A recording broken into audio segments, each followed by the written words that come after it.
ಇದು very important. Bubble sort ಅಂದರೆ next to each other ಎಲಿಮೆಂಟ್ನ ಕಂಪೇರ್ ಮಾಡಿ ಸ್ವ್ಯಾಪ್ ಮಾಡೋದು. ಇಲ್ಲಿ ಸ್ವ್ಯಾಪಿಂಗ್ ಅನ್ನೋದು ವೆರಿ ಇಂಪಾರ್ಟೆಂಟ್. ಅದ್ರ ಹೆಂಗೆ ವರ್ಕ್ ಆಗುತ್ತೆ ನೋಡೋಣ. ಎಲಿಮೆಂಟ್ಸ್ ಪಕ್ಕ ಕಂಪೇರ್ ಆಗುತ್ತೆ, ಅಂದರೆ ಒಂದ್ರ ಪಕ್ಕ ಒಂದರು ಕಂಪೇರ್ ಆಗುತ್ತೆ. ದೊಡ್ಡ ನಂಬರ್ ಸ್ಲೋ ಆಗಿ ಲಾಸ್ಟಿಗೆ ಹೋಗುತ್ತೆ, ಯಾವುದು ಬಿಗ್ ಇರುತ್ತೋ ಅದು ಲಾಸ್ಟಿಗೆ ಹೋಗುತ್ತೆ. ಇಲ್ಲಿ ಸ್ವ್ಯಾಪ್ ಅನ್ನೋದು ವೆರಿ ಇಂಪಾರ್ಟೆಂಟ್. ಇದ್ರಿಗೆ in bubble sort we compare elements next to each other and swap them.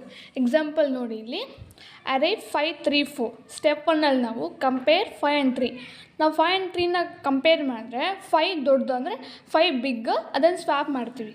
So next ಹೋಗುತ್ತೆ, ಅದು 3, 5, 4 ಆಗುತ್ತೆ. Next step 2 compare 5 and 4. ನಾವು 5ನ 4ನ ಕಂಪೇರ್ ಮಾಡಿದ್ರೆ 5 ದೊಡ್ಡದಾಗುತ್ತೆ ಆ್ಯಂಡ್ 4 ಚಿಕ್ಕದಾಗುತ್ತೆ. ಸೊ 3, 4, 5 ಆಗುತ್ತೆ, ಅಂದರೆ 5 ಲಾಸ್ಟಿಗೆ ಹೋಗುತ್ತೆ. ಇದರಲ್ಲಿ ಮೈನ್ ಕಾನ್ಸೆಪ್ಟ್ ಏನಂದರೆ ದೊಡ್ಡ ಎಲಿಮೆಂಟು ಬರ್ತಾ ಲಾಸ್ಟಿಗೆ ಹೋಗುತ್ತೆ ಅಂತ.